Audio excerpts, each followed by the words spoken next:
Ang boto ko ay no, hindi dahil perpekto si Congressman Barzaga, pero dahil questionable para sa akin na minadali natin itong desisyon dahil ngayong hapon lang natin nakuha ang committee report na ito at si Congressman Barzaga lang ang sinampahan ng kaso ng Committee on Ethics.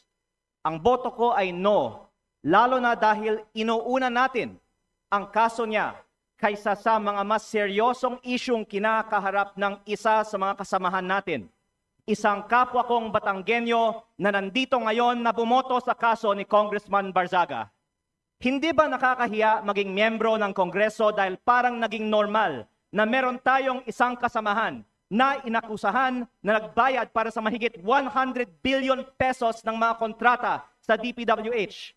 Para bang tinatanggap natin na normal lang magkaroon ng kasamahan na iniugnay sa pagnanakaw ng bilyong-bilyong piso na hindi iniimbestigahan na ng Committee on Ethics, Public Works o Infracom, samantalang inuunan natin ang kaso ni Congressman Barzaga, habang hindi man lang natin pinaglalaanan ng masusing atensyon ang mas mabigat na aligasyon, lumalabas na parang okay lang magnakaw sa Kongreso.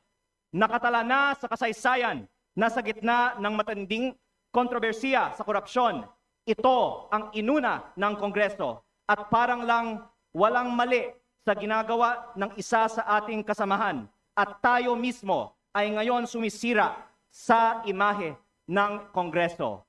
Mahiya naman tayo.